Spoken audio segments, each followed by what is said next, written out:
Oh, you're being ridiculous. He's a professional football player. No, look, I'm not talking about killing the guy. I'm just talking about going up there with a group of dudes and intimidate him. Maybe break his arm. You can't break Tom Brady's arm. Oh, yes, I can. No more Super Bowls for that pretty boy. Listen. Robert better not get in my face, because I'll drop that mother. What did you say? What the f*** did you just say? Bomberowski to the near side. What are you, a fucking lunatic? You and your mama are hillbillies. This is a house of learned doctors. I respect him as a coach, but I'll be damned if I allow someone to, But I'm gonna kick you repeatedly in the balls. You got long balls, man. Long balls. You got long-ass balls. You can't pick What on should I not You know exactly what you've done, sir. That's bullshit. I'll say it again. It's bullshit. Nah, I'm just pissed off. Let me tell you something with absolute honesty and concern for your well-being. Tom Brady would kick your ass. You know, I was rude and inappropriate, and, yeah, I just want to say I apologize. I'm sorry that anybody could be offended by something that we were just having fun with, and I enjoyed it, and we're going to continue to do it. 1, 2, 3. Welcome to the trilogy, everybody. It is the Ricky Williams Trilogy. I am Jon, B. Eazy, Durnell, here with Duke Thompson. We are without the Moose. Now, I know a lot of you that are paying attention out there in the podcast world might be thinking, man, the Moose is gone. Is it because of the sauce? Well, no, not this time, apparently. It's not because of drinking. Apparently this time he does have the flu. He's been throwing up, not from the booze, but from downright illness. So that's where shame the Moose is this time. Shame on him for not being here. I am a little upset because we have stuff to talk about, important things. One of those things happens to be the NBA draft. Folks, the New Orleans Pelicans at the number 1 pick. And if you saw the display afterwards, you would know they were very excited about their number 1 pick. Their representative dropped not 1, but 2 F-bombs in joy and celebration. But yes, they are going to be able to probably get Zion Williamson, if he chooses to go. Isn't that right, dude? If he chooses to go, yes. The NBA was funny. The Knicks had the best percentage to get it. The best. Stephen A. was very pissed. Stephen A. I felt like this was going to be the year because it was actually the same day that Patrick Ewing, when the New York Knicks won back in, what was it, like 83? Well, Patrick Ewing. It was on the same exact day, dude, the lottery, right? Hey, so there's a guy who had a tattoo of Zion on his ankle, a Knicks fan, who thought he got a tattoo of Zion prematurely. That's how much he believed in it. That's how much he believed in the omen of Patrick Ewing. This Knicks fan went out of his way to do that, man. So that just proves how many people in New York were all in on this. Because even Patrick Ewing was there to be the host, or not the host, but the representative of the New York Knicks, which is awesome because, you know, we used to watch the real basketball back in the day, and Charles Oakley, Patrick Ewing, John Starks. Those series were just dirty with the Chicago Bulls, man. B.J. Armstrong. Oh, dude. But it just felt rigged, man, because even the Lakers had a chance to get it. And that was very, very scary for me because I was like, wait, there's an outside chance. Then I would have said it's rigged. But this is weird because the Pelicans, it feels like if they don't screw this up, but I feel like they might. Well, it's interesting that you mentioned it being rigged because a lot of people say that, especially because the Lakers, who have not had the best odds to get top picks, have been getting top picks every year recently. That they've been bad. They've had 4 and above, man. That's not supposed to be happening, especially since, you know, it's supposed to get rid of the whole tanking aspect with this whole lottery thing. It's just like somehow they must have the best and smoothest balls. I don't know. Somehow their balls just don't get picked. But I mean, somehow those balls just go right to them, man. I don't know.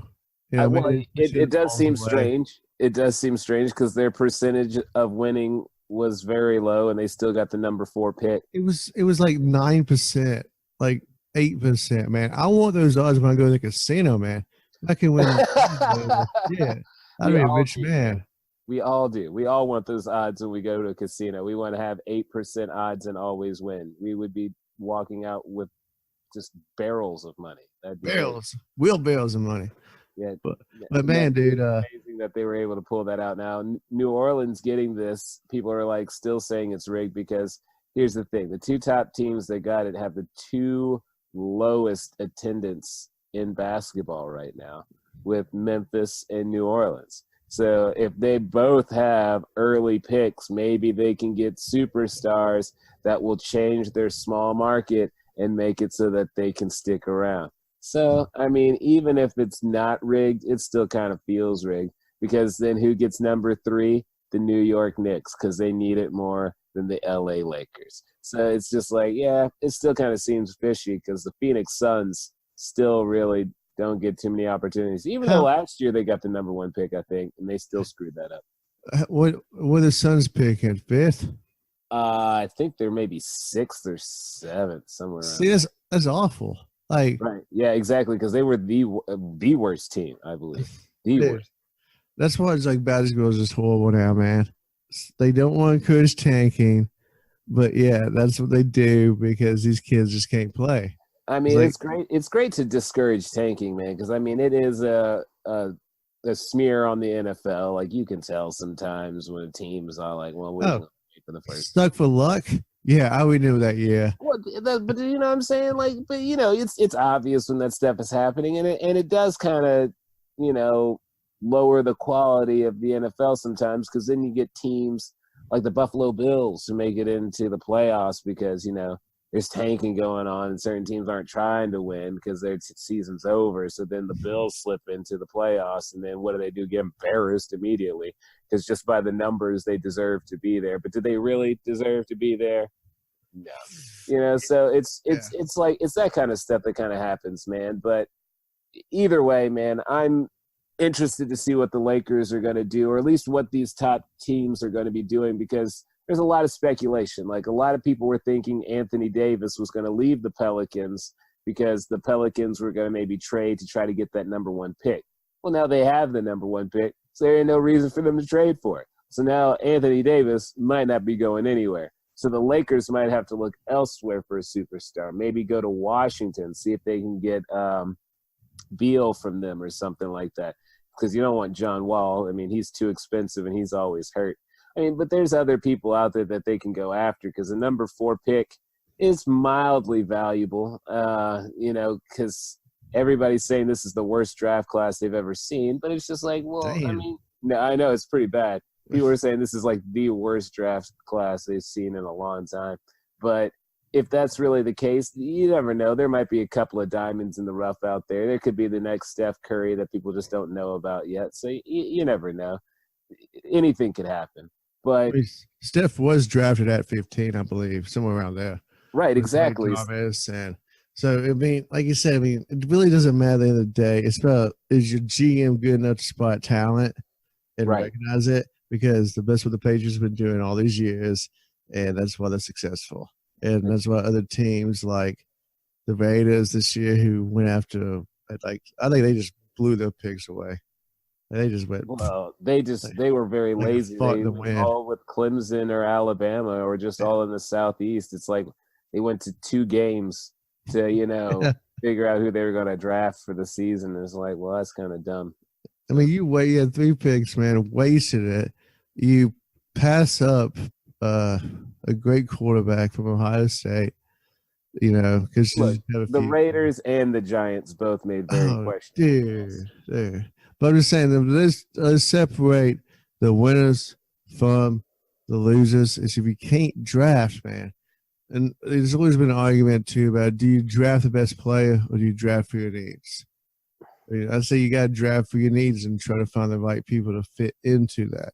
Because if we're drafting for needs, then there was no need for Kyler Murray to be where he is right now, because it's not like the Cardinals believed in him. Once Cliffberry was hired, dude, I knew that he was gone, man. Because he's like, well, most people knew that. Everybody everybody knew the writing on the wall except for Josh Rosen, apparently, and we'll get into that later on the podcast. But yeah, I mean, the writing was on the wall. He was going to be the number 1 pick because of his relationship with, you know, the coaching staff and also the fact that he came out winning the Heisman and looked pretty good against Alabama, which right there helps your resume quite a bit. You know? So you beat I don't know, just a flash in the pan to me, man, because like I said, it's very difficult to be a quarterback in the NFL, even though people don't understand that, and it kills me when you see these guys out there like, I heard today about people crapping on Cam Newton. It's like, well, he's a Hall of Famer to me. I mean, he took his team to the Super Bowl.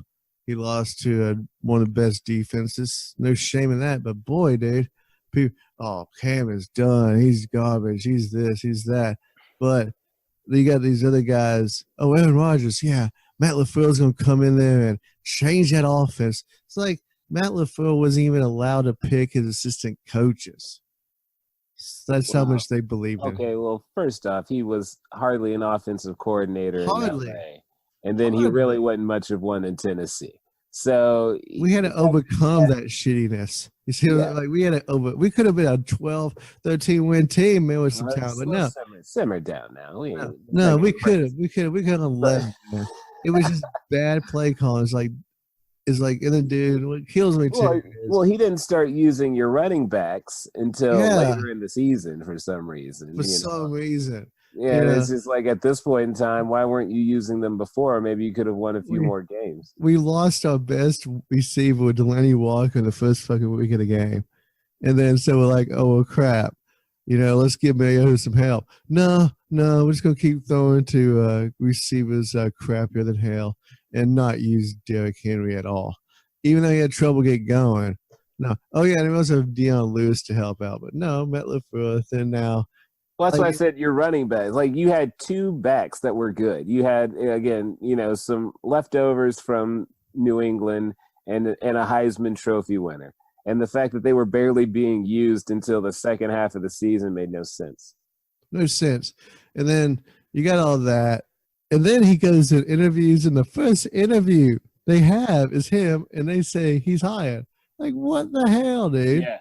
I still don't think they did the Rooney Rule. I don't think anybody Brown was brought in for an interview at all. And I mean, it's here's the thing. It's the Packers. I'm sure not a lot of Brown people are trying to get hired up there anyway in the first place, if we're going to really be honest with ourselves.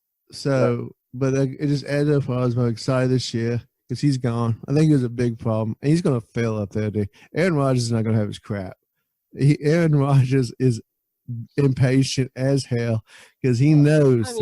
I haven't heard any disgruntledness yet. Now, if they start losing, then there will definitely be disgruntledness, but that happens on any NFL team. Over under though, how many games? 5 for the Packers? You're going over under 5?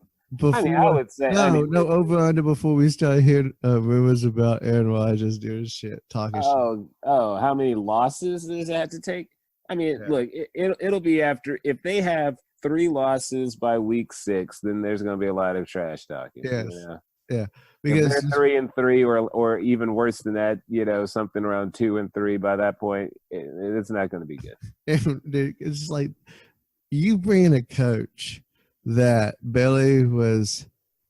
you bring in a coach that needs to be a controller's quarterback. Okay. Aaron Rodgers ain't going to take your crap. And he wasn't that great of an offensive coordinator. Shane, when he was in L.A., was he great? They go to the Super Bowl the year. Well, Sean McVay was not allowing him to call plays at all. Like, McVay had all the control of the offense. I don't know what he was doing. That's what I mean. I've never heard of an offensive coordinator that just stands there and what is he just giving them pep talks and making sure the right people are out? Because if you're not calling the plays, what the hell are you doing? Have you seen this guy too, man? I watched some interviews with him when he was a Titans coordinator. He is very awkward. And it's like, this is not head coach material, man. You are supposed to be an assistant coach from here on out. It's your life. Accept it. Deal with it. Because, man. Well, he didn't accept it, and he's not going to deal with it because he's now going to be. But to me, though, the Green Bay Packers for some. To me, though, he's going to be the fall guy, and he's like the face, man. What else is he there for? Dude, there is no other fall guy there because you can't have Aaron Rodgers be a fall guy because he's your bread and butter. There really is no owner for you to really like throw anything at because everybody owns the Packers. You So could throw you the got to have GM somebody. The GM. Yeah, I mean, you could go that route, but the GM, I mean, who knows the GM of the Packers? You know, so it's I like, don't know who he is either. We probably need to know that if we were professionals and everything. right. We'll But figure that out. we'll figure that out later. That's what Google's for, man. That's what Google's for. But either way, dude, like, you know what I'm saying? Like, it's different when you can look at a face of an ownership group and be like, oh, there's Jerry Jones or there's Robert Kraft, who's not going to be in any kind of trouble. You know, Oh, let's man, get dude. to that. We'll just go right into Well, let's just go to that, dude. Let's just talk about Robert Kraft this week. The judge has suppressed the video evidence. which I'm excited about because I'm not. We didn't need to see it.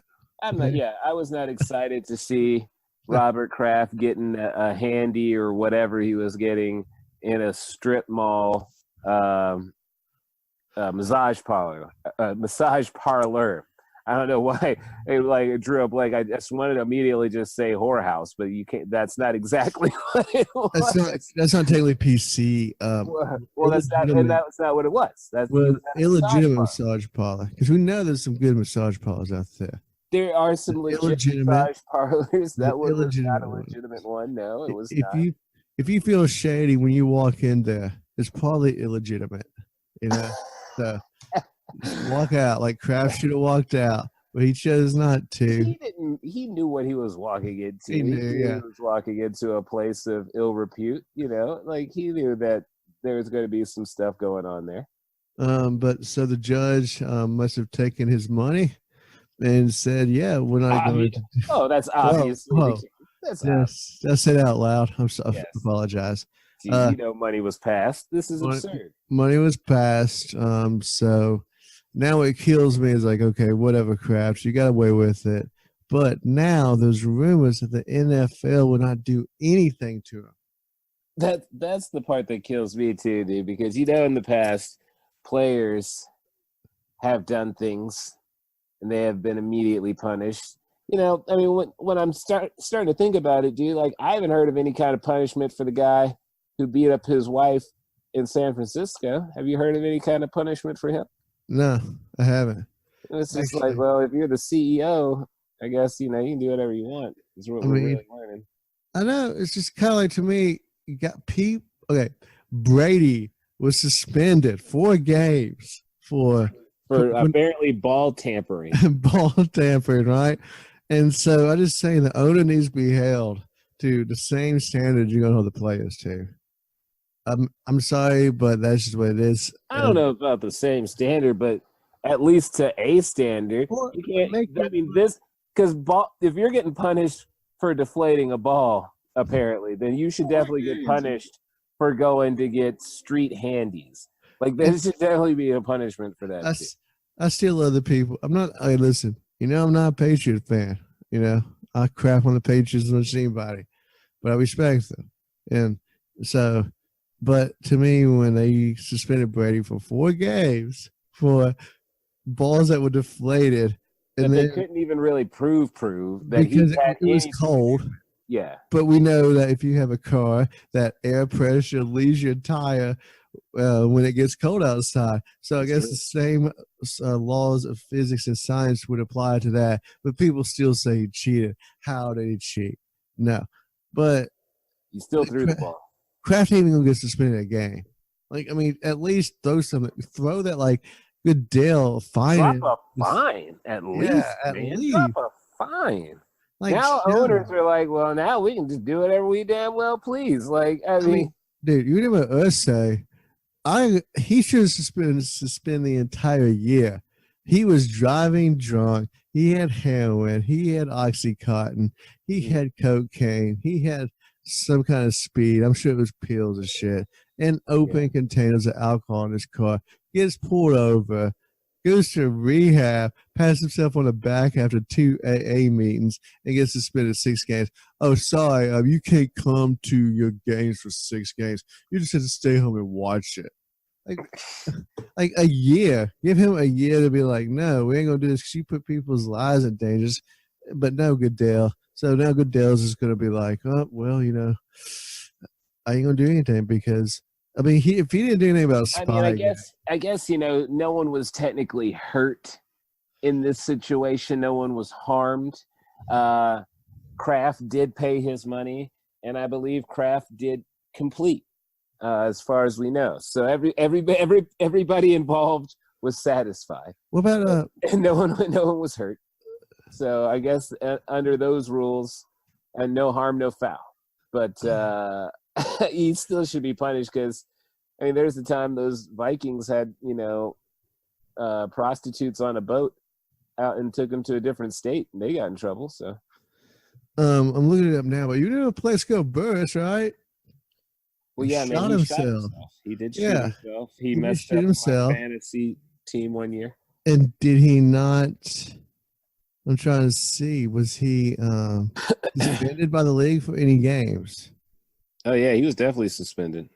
So that's what I'm saying. Like, it's just unreal that you look at all these players who got suspended, but yet, I mean, because okay, say if somehow Plaxico Burress could avoid that and had the money that Kraft had to pay off the judge, and say that the gun wasn't his or he got shot by accident. You know what I mean? But I still feel the NFL would still punish him because they said you shouldn't have been in that situation. You shouldn't put yourself there because you're a representative of the league. Well, Kraft, he's a representative of the league. Everybody knows his face now because he wants to wear that little chain that says Patriots or Champions or whatever, and then act like you're a 20-year-old kid. So punish him. At least, like you say, drop a fine on him. No, that's exactly it. I mean, there should at least be a fine. Like, you should have at least a bunch of money that's taken from him that's sent to whatever foundation the NFL cares about. But something should be done for this. I mean, the embarrassment of it isn't really enough because, first off, everybody who heard this in the whole world is like, homie, you got enough money to have a lady brought to wherever you are. You know what I'm saying? Like, the cheapness of this is more what people are upset about. You know what I'm saying? Not the fact that he's doing it, because we all just assume that rich people are doing whatever they damn well please. But we're like, how are you going to be wealthy and do something that a guy who's making like minimum wage working at a Hooters is doing? Like that. It just doesn't make any sense. It just doesn't.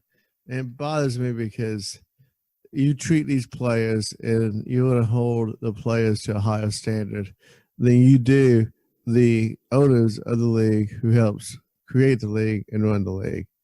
So that's bad on you, Goodell. That is bad on you. You got to at least keep appearances. It just shows that money rules a lot of things. And money is king. Kraft was like, look, if you out me, I'm going to out you. I'm going to out him. I'm going to out those fools over there. I'm sure he was, man. I'm sure he was like, look, if you want to come down on me, I'm going to come down on you. Because don't act like none of y'all haven't had a prostitute or two. And they're probably like, well, we haven't been caught like your stupid ass. But, what are they going to do? What are they going to do? He's passing money around. I mean, I'm sure if you go up to anybody involved in it and be like, look, here's a check for 6 figures or above, people will just be like, oh, okay, well, I don't know what you're talking about. What tape? Like $100,000 goes a long way, dude. Oh man, dude, I could use $100,000 right now, man. Yeah, man, you'll keep your mouth shut if somebody tells you to for $100,000. I mean, yeah, exactly. Yeah, I keep my mouth shut for $100,000. I mean, where's the dotted line at, man? What's the contract? Let me do that for you. Yeah, you be too eager to sign. I mean, you can tell me another secret. I'll charge you only $50,000 for that. So, 2 for 1, man. 2 for 1, dude. Doing discount secrets. Oh, yes, discount secrets, man. So moving on to a man who decided to go to Miami because apparently, I guess Fitzmagic is not the answer. Well, I don't know if he decided to go to Miami. Let's be honest now. I mean, the reason he's in Miami is because he was sent to Miami. Well, I think if he had known what was going to precede him, I think he would have decided to get the hell out of there. So Josh Rosen this week was on the Rich Eisen show. So he just decided to call in and say, hey, what happened? How's things? Josh Rosen was kicked in the gut. Rosen. Oh, I'm sorry. Sorry, Rosen is a special thing I like up here in the Pacific Northwest. Josh Rosen was kicked in the gut, spit in the face, and then that door hit him on the way out of Phoenix. Cliff Kingsbury. 1 minute before the pick of the NFL draft, Kingsbury called Josh Rosen saying, quote, we're going to take Kyler Murray. We're drafting Kyler Murray, so I really don't know what happens now. And just hangs up. It says bye. Yeah, and I don't understand what the lie is. We don't know what happens now. Like, you know what happens now. You know what happens now. You're going to have to get rid of him. In fact, Josh Rosen still hasn't heard from the Arizona Cardinals GM Steve Keim, and he didn't hear from him for months before the draft since the season had ended, and hasn't since. Not a good luck, not a hey man, you gave your best shot, but maybe you can find somewhere else. We're moving on. Like just like a business, dude. Just like a business. Josh probably wasn't making a lot of friends when, first thing he says when he gets drafted is that all these other teams made a mistake by not drafting him already. So, I mean, it's not like he even wanted to be in Arizona. He felt besmirched by being drafted that low. He felt like he should have been going to, some other team to be the savior instead of being, just another first-round pick that's going to fade into the wind like he's going to. Now, I will say this for him. Arizona didn't do a whole lot to help him out his first year. Offensive line, pretty rough. Wide receivers, when Larry Fitzgerald is the best you got and he can't really break, any routes or he's being double-teamed. He's also not as fast as he used to be. His hands are amazing. So if you can squeeze it in a tiny window, he'll catch that ball. But Rosen wasn't good enough to get the ball to him in those tight situations. So, and, Johnson hasn't been good since that breakout year.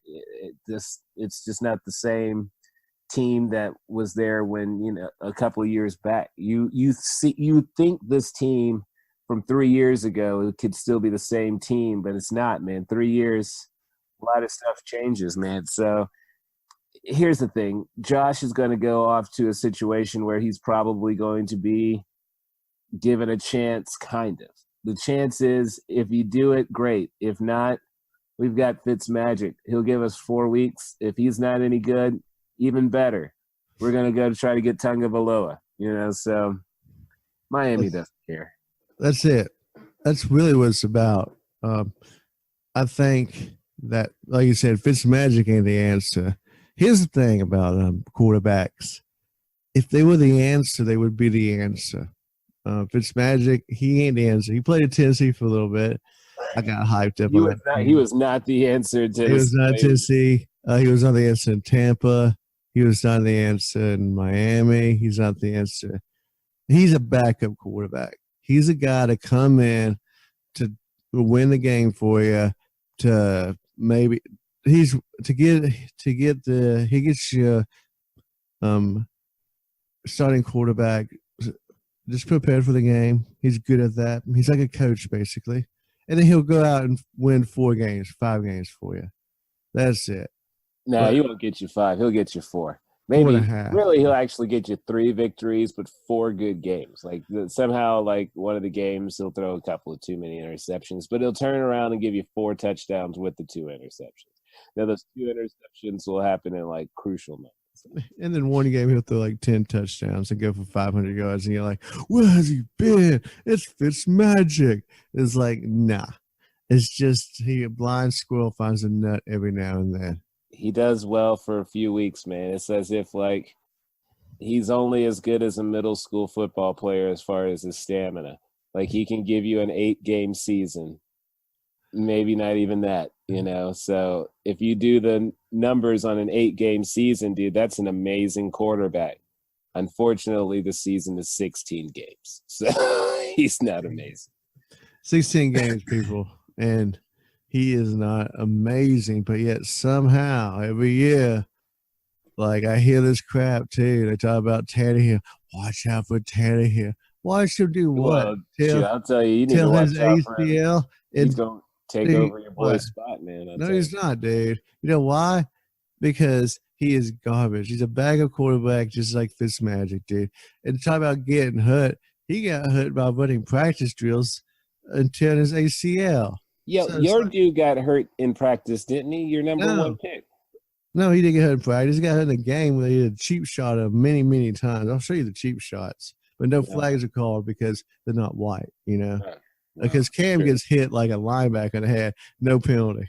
I mean, Cam, I know that one hit with the Broncos is like, he should be charged with assault. And everybody's like, well, he's a big guy. But these are rules. These are rules. It doesn't matter the size of the guy. These are rules put in place. There's supposed to be rules for all quarterbacks. All quarterbacks, dude. And I was offended because it looked like he just was out cold and nobody cared. It's like, you know, if that was Tom Brady or Carson Wentz. That'd be a new rule. Oh, my goodness. New rules, man. Yeah, you got to we can't technically blitz no more. You got to wait 3 seconds before you blitz. You know, just stupid shit like that. No, it's true, man. It's true. I mean, things are not set up the same for quarterbacks, and I don't think it's going to change, but that's just how it's going to be. I mean, it's just got to be. I mean, Russell's taken some hits, too, I've seen in the past that have been, wow, that's, you know, they should really throw the flag on that. I mean, Aaron Rodgers, when Tom Brady look at him the wrong way, that's a flag. You talk to him the wrong way, that's a flag. He looks at the ref and points to him and says, you owe me money. That's a flag. So, yeah, I mean, that's why I think Ben Roethlisberger, despite not having everything he had or in the past, is going to be just fine because, again, he'll be protected as a quarterback. As a quarterback, dude. As a quarterback. But I can't wait till that guy retires, man. That's like 3 years down the road, man. It's going to take a little while. They don't even have, you know, his backup really ready to go. I mean. Well, yes. He doesn't want to help the backup, so. Much like Joe Flacco. But yes, everybody, we are about to make our way to our break right now for the Ricky Williams Trilogy. Please stay tuned for the second half where we'll be discussing more of the NFL. We'll also be coming back with the news for the week. So again, stay tuned. And welcome back to the Ricky Williams Trilogy. I am Duke Thompson, taking over for the Moose for the news this week. That's his thing, so somebody's got to do it. This week in basketball news, the NBA, the Special Lakers, have hired Frank Vogel as the head coach for the Lakers with Jason Kidd as the assistant. LeBron had to have approval on this, so I'm sure he did. And Jason Kidd will probably take over after LeBron's gone. So congratulations. The Lakers will still continue to be a dumpster fire. Speaking of dumpster fires, the Jets decided to fire the GM, Mike McCannagan, with Adam Gase as the temporary GM. This comes after a week ago when the rumors saying that there's trouble in paradise between the two because they could not agree, but they both denied. And early this morning, Mike was fired, and which is trouble for Le'Veon Bell because Adam Gase did not want Le'Veon Bell. So let's see how that works out for them. The Patriots are bringing back Jamie Collins after being sent from Boston to Cleveland. If you remember, he asked for too much money. Patriots said, go to Cleveland, then we'll bring it back. Geno Smith signs with the Seahawks. Good for him. And Aaron Rodgers decides to further his acting resume by going on Game of Thrones this week and preparing for his life after football to become a serious actor. Just double check, man. I guess those commercials have been good for him.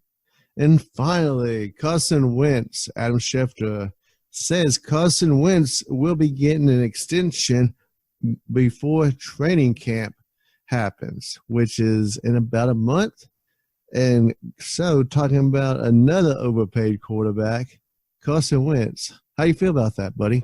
What do you mean, how do I feel about that? It doesn't even make any sense. Like, how are you paying a guy who hasn't proven himself yet at all? I mean, the last 2 times the team has been in the postseason, he hadn't been present and playing. Yes, he's helped them through the regular season both of those years. Yes, when it came down to the point in time when the team needed him the most, he was not present. Are injuries his fault altogether? No. But they are a part of his body. It's his body that's out there playing the game. He needs to be healthy to be getting extensions or any kind of extra money. I don't know what he's getting paid for exactly. His resume might say that he has playoff victories because he was physically on the team, but he wasn't on the field. So I'm not sure what this is about. I'm really bothered by being a Mariota fan who worked with a lot less, gets scrutinized a lot harshly. I don't want to go back to the conspiracy theory. Let's not even call it a conspiracy theory. It's the theory in the fact that he is a white quarterback. I'm sorry, so I won't bring it up again. But what has Carson done? Your backup quarterback came in, won the playoffs and the Super Bowl. You sent him off. Then Carson, all he's good for is the regular season, but nobody scrutinizes him for it. Nobody says, "Oh, well, he can't do that," because it just feels like to me that he gets nobody's questioning this. They're like, "Oh, well, that's good for the Eagles. They got their franchise quarterback." It's bothersome, man. I just don't get it because I don't see it. I mean, I watched the Titans game last year with the Eagles a couple years ago, I believe. It was either last year or the year before, but Carson Wentz, okay, yeah, he's coming back from injury, but who isn't injured in the league? Everybody plays hurt, you know? That's just true. If you ain't banged up, then you ain't playing. You know? That's why the season is so long, but he didn't look like anything spectacular to me. Carson, Nick Foles last year came in and won that playoff game for them.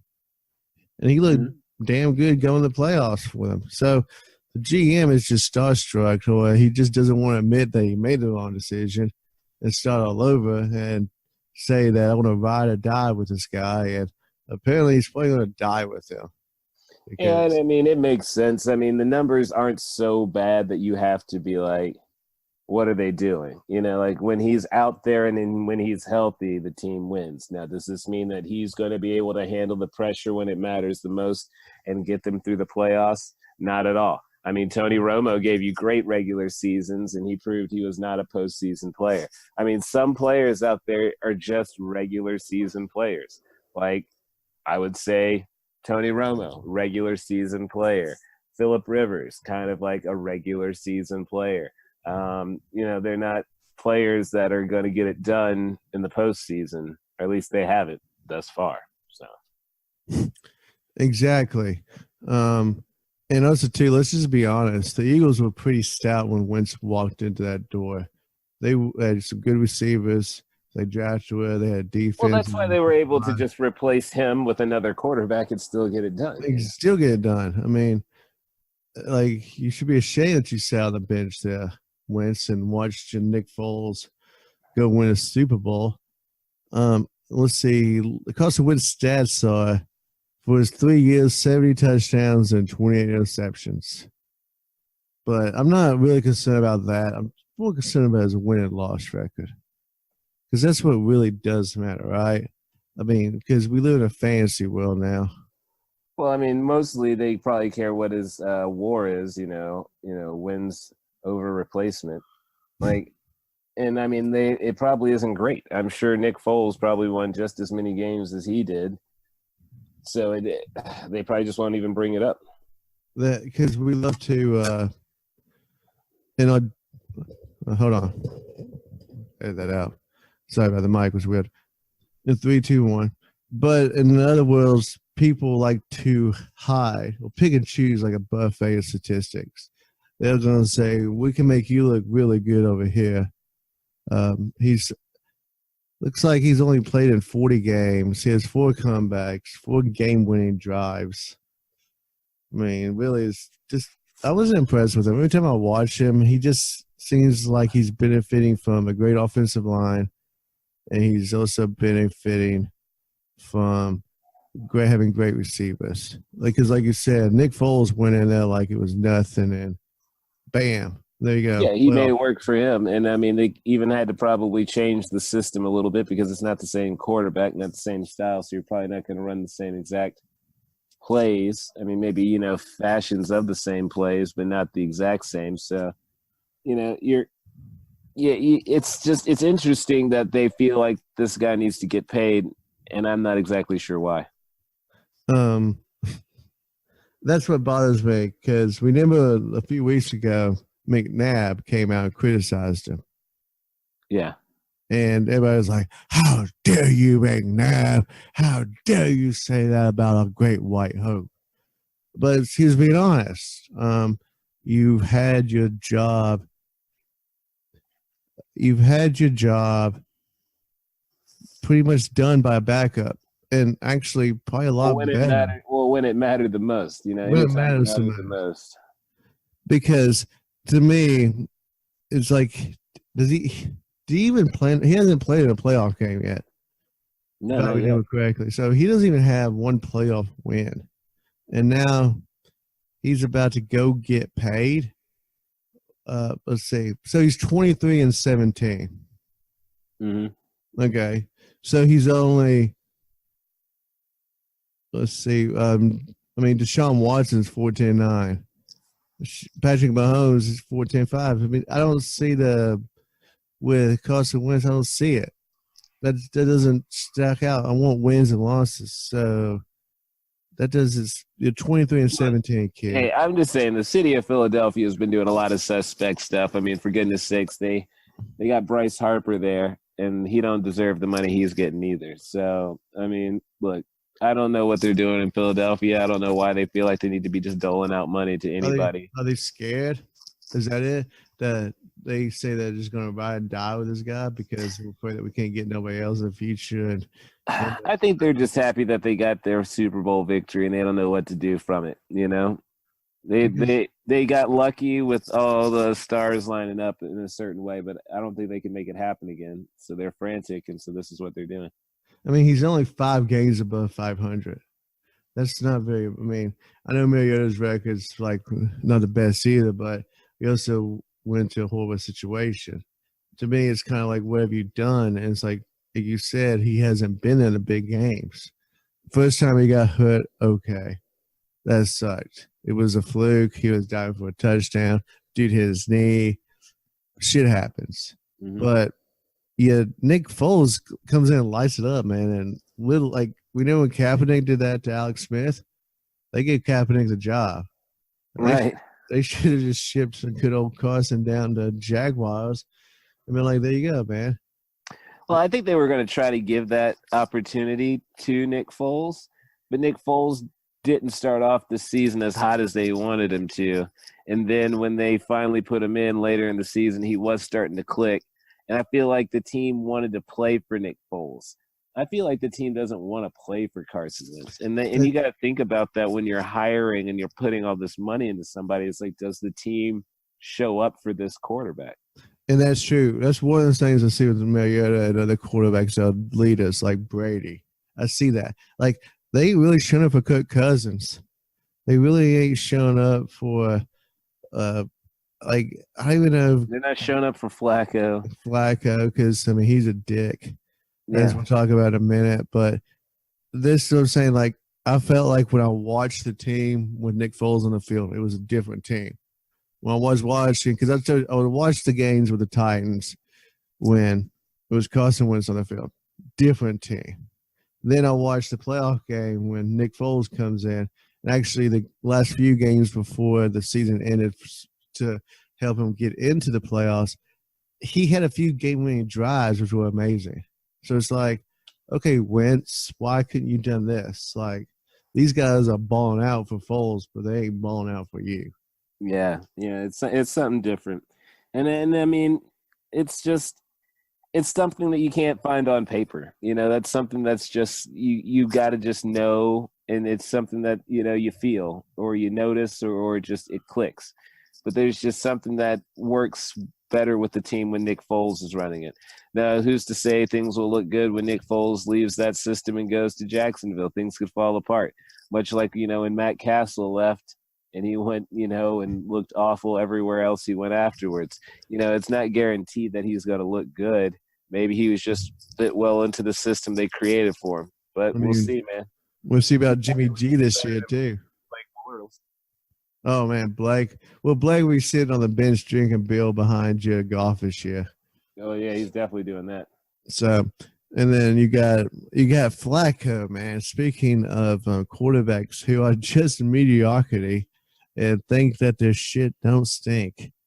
Flacco came out and said the other day, he says it's not his job to develop young players. His job is to play football. I'm here to win games. I'm not here to train or develop players who come after me. I was always taught that you always leave a place better than you found it. He don't want to. He doesn't want to help out. He could, to me, it's like, the farther into your career, Flacco, you need to be making connections because maybe you want to coach someday. You get a QB coach or something. He clearly doesn't care about any kind of anybody but himself. Opportunities afterwards. And then the best part, too, is in the quote. He says, "No, I'm not a selfish person, but by the quote you are." Yeah, so exactly. When anybody says, they have to say, "I'm not so-and-so," before they say something. I'm not racist, but. Yeah, I'm not racist, but, man, those black guys over there scare me. It doesn't sound right. It's like, dude, you got to be a good leader. You're on your way out. Obviously, they don't think you're going to be there more than a couple of years at least because they're going to give this kid a chance. He did the same thing. Lock or whatever guy that they picked up. Now, I don't know why they went for him. I mean, I do know why ultimately because it's John Elway. But, for John Elway to pick up a quarterback that says, I don't want to help anybody, and then you get a rookie quarterback that he's not going to help. It's like, what are you – John Elway, I'm not even in these meetings. John Elway, I am a man that lives in Los Angeles, nowhere near anything that happens in Denver, and I know your ass is sabotaging my team. I know you are, dude. He is. Why would you do this? Why? John? I don't know. Because he never wants a quarterback better than him as long as he's alive to be a Broncos quarterback. He's just going to keep bringing in, has-been tread quarterbacks, man, like Peyton, Flacco. Yeah. Or, some prospect that might be good but won't be quite good enough, Comes from, some small college. It's supposed to be the poor man's Tom Brady. You won't get on a good deal, guys. We can train him. We can build him. No, you can't because you can't even get a quarterback who wants to help out the backup quarterback, dude. I'm just saying the best interest of Flacco would be to help. Hey, are you really afraid that this kid's going to take your job that fast? I mean, clearly he is. Because, also, too, we've seen this with Big Ben. We've seen it with other guys, Brett Favre. It's like, why are you so scared to help your teammate? Because at the end of the day, you may get hit. And you may, Carson Wentz, man. That's your job as a backup quarterback is to come in and win games. And what you want is your egos have gotten too out of control with a lot of these quarterbacks, man. The wide receivers' egos aren't much better, but I feel like with your quarterbacks, it's not any better. So let me give you a few stats real fast for you about Flacco with his little big head because, we're all into fantasy football, so we have to have the stats. Joe Flacco for the last 5 years ranked dead last in yards per attempt. Touchdown to interception ratios dead last.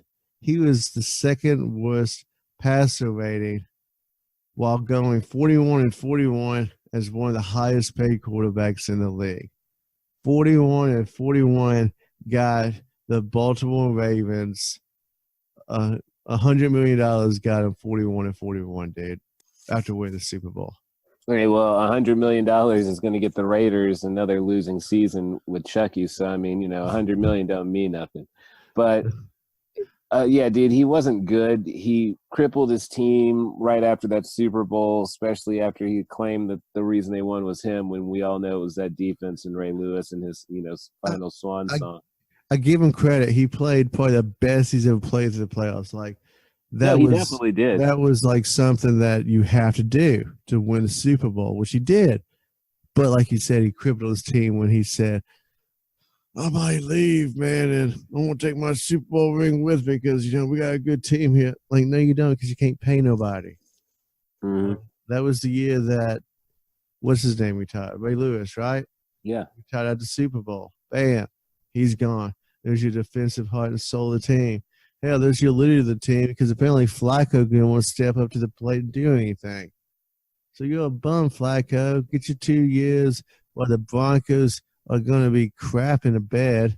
And it looks like you're going to have another Lamar Jackson situation where Drew Lock's going to come in about week 6 or 7 after Flacco's being horrible. Well, we'll see about that. I haven't heard great things about Drew Lock, but we'll see. Hey, we'll but see. You got to see, though, because if Flacco's stinking it up, man, you got to see if this kid's going to be the future, Well, of course, man. Of course. And then you send him out there too early. He doesn't develop well enough. And then John Elway can be like, but I tried. I tried. Yeah, exactly. And then another quarterback goes right off into the dumpster, The dumpster, dude. Speaking of dumpsters, not dumpsters, I'm sorry. Bill Belichick. I'll edit that out. That man is far from a dumpster. He has not been in the garbage in a long time. I actually had my notes mixed up. But let's go to Bill Belichick. He's going to make the most gangster move ever. It's earlier this year, the Patriots defensive coordinator decided to leave the team. I don't know why. Maybe he's high. Maybe he had a drug problem. Who knows? But could be family issues, man. You don't know. You don't leave a good situation like that. But Bill Belichick he can't find a head coach right now to take the spot. Season's coming close. Training camp is in a month. So Bill Belichick might be the de facto defensive coordinator to where he's going to be calling the plays on the field and being a head coach, man. How gangster is that, dude? How do you want to show you? I mean, if you're going to do the job, you might as well do it right yourself, correct? Hey, he's done it before. I mean, he's been a defensive coordinator. He also, I think at one point in time when he was coaching the team, he was doing special teams and coaching. So, I mean, why not being a defensive coordinator? I think he'll be fine. Yeah. I mean, honestly, are we really worried about the Patriots? No. Like every year, people would say the sky is falling, and every year at the end of the season, Patriots got the first seed, and we're just all trying to improve our teams and get the playoffs. I mean, as long as they have Tom Brady and Bill Belichick, we're looking at them being a problem. No matter how they start the season, they'll probably end the season well. No matter, who might get banged up as their extra pieces in that puzzle, he'll still fit in the other pieces and make it. Well, even if they get banged up, if Tom Brady tore his ACL during training camp, they're still probably going 11-5. Well, with a backup. It's probably true, man. It's probably true. He knows how to fit the pieces in, make things work. I mean, it's just amazing. He completely shut down the Rams and won with one touchdown in the Super Bowl. And also to give it a shout out to Jason McCourty, who made a game-winning touchdown, which is awesome. That boy was like, I need a Super Bowl ring. And I loved it because I love that game because it's so defensive. And you're right. Sean McVay looked confused, lost, like he just lost his favorite stuffed pet. Well, because he was expecting to play a certain style of Patriots game. He thought it was going to be a high-flying offensive affair that he had to keep up with. But that's not the kind of game he wanted to play. He was like, no, because you guys have a pretty good defense. So I'm not falling for that shit. So what I'm going to do is make sure my defense is just as good as yours, and all we got to do is squeak by a little bit and just score more than you guys do. And that's exactly what he did. Exactly. It was horrible. Sean McVay should be embarrassed. It should have been the Saints in the Super Bowl because it would have been at least a more entertaining game. And because of all of that nonsense, we have these stupid new rules coming up this season. Oh, my goodness. It's going to be horrible. What they need to do is change the pass interference to just 15 yards. That's it. Make it college rules. Mm-hmm. That way, you don't got this crap. Because man, people are going to be chucking that ball up on third down. Just to see. Review it. I was touched. He had his hands on me. He put his paws on me. He looked at me the wrong way. That's a fact. That's a flag. Yeah, well, so That's it. That's the two, man. Let me give you the 34 award of the week, and also our puppy dog of the week. And do you know who Pancho Villa is, my friend? Is that no? No. Well, not many people knew who he was, but I gotta give a shout out to the Buffalo Bills this week. Pancho Villa. He was the Buffalo Bills super fan. He wore a costume like a Lychee Libre mask, had a sombrero, was from Texas. I believe he lived in Houston maybe. But supported the Bills, love the Bills, and we all know the Bills is a hard team. But he passed away yesterday of cancer, 39 years old, leaving 2 kids behind. So immediately after the Buffalo Bills organization heard they died of cancer, they put out a tribute video. They put out a tribute video of him at the games, at the training camp, even at the draft when they called him up to the stage to announce the Bills pick, which is quite amazing. The man truly loved the Bills. If you go back, I encourage people just watch the video on YouTube. I cried during it. I ain't gonna lie. It's what about sports is all about, man. You identify with your team. You love your team. You ride or die with your team. You're loyal to your team, no matter what, to the good, to the bad. You're always there. And that showed even some of his players before he died, visiting him in the hospital because he knew it was fatal, which was sad. And we all would benefit in more ways than one if we could all just have a piece of his fandom in our hearts. So rest in peace, Pancho Villa. You'll be missed, and I applaud the Buffalo Bills for recognizing their fans. Because at the end of the day, that's what it's about. If there ain't nobody in the seats, then why are you playing? I don't know. They're still playing baseball. Oh, damn. Well, all right, we also got a 34 for the week, I'm sure, too. Right? Oh, that was our 34 of the week. I'm sorry, our puppy dog. I apologize. Oh, it's good. It's good. Our puppy dog of the week goes to the Boston Bruins fans. Apparently, no matter how many Super Bowls Tom Brady wins for them, they still they just don't know how to handle success. So, this week after the Bruins beat the Hurricanes up in Boston, I'm assuming some Boston Bruins fans were so excited and pretty intoxicated off the Sam Adams that they decided to beat up just a random person at a fucking train station. Four fans were arrested today because they thought that there was no cameras around, and I guess they thought they didn't get caught. So, wow. The Boston police says they viciously beat someone after a playoff game. And there's actual footage of them beating him. Apparently, it takes 4 men to beat on one person. So, congratulations, Boston. You are the biggest pussies in the world. Well, I don't know, man. There's some, people like that over in Latvia, apparently, that were beating up Porzingis, 7-footer, playing now currently for the the Dallas Mavericks. He did play for the New York Knicks and apparently got beat up in Latvia because he was not playing for the Knicks anymore, and somebody hit him in the face with a chair and left his eye bloodied. So he got the WWE treatment. He got a little bit of that McMahon stuff. So it's a shame that happened. I really hope it's not because he left the Knicks. I hope it was for some real shit. But if it was just because he left a team, that's real petty. Oh, dude, that's horrible. The fan-on-fan violence is awful, but that's just psychotic. If you're just upset the fact that your player is not playing for your team no more, that's psychotic. That's you're just gonna hit a man in the face with a chair, WWE style. That's messed up, dude. I feel sorry for him. He's okay though, right? Yeah, I mean. His face was bloody, and I think he had a broken hand. So we'll see he still has some time before the start of the next NBA season. So hopefully he'll be able to get going again. Which starts back up in what, July? No, dude, that's when it finally ends. Actually, Sorry. It just feels like it's just always around, man. Like there's no off season with the NBA, man. It just seems like they just start right back up. They go from finals to D League back to training camp. Well, you got to keep going, otherwise you get fat. That's right, man. Tell our listeners where they can find us, interact with us, and all that good stuff, John.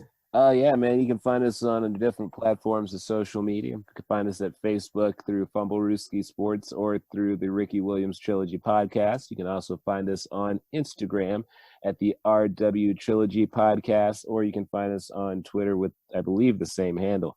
Also, you can find us on our other podcast known as Money Mouth, which we should hopefully be getting back into here soon. Very soon. We talk about gambling and losing money. After that, hopefully we'll be winning some money this time around, because last time was not too kind to us. Also, you can check me out on Double Overtime with LATV, nice little podcast that I'm doing on sports, where I get to talk even more junk about what's going on in the world of sports. Also, come back and see us soon when we have the full trilogy. Again, the Moose is out right now with the flu, but hopefully we'll have him back next week. Dude, any last words? But also, too, if you remind us, we're on YouTube now. Oh, I forgot. Yes, we are also on YouTube as well. You can find us through the Ricky Williams Trilogy on YouTube. Let's get more hits than Colin Cowherd. Oh, yes. And please subscribe to us and like us, comment. We are a company who believes in freedom of speech. So if you're going to hate as much as you want, or love as much as you want, please leave comments so we encourage it. Thank you, and we appreciate it, because, hey, this is for the fans and for your entertainment. So, but that's about it, man. So hopefully the Moose will be getting over his sickness, and we'll see him next week. And I'll be seeing you next week, buddy. That's right, man. And go Chiefs. Go Titans.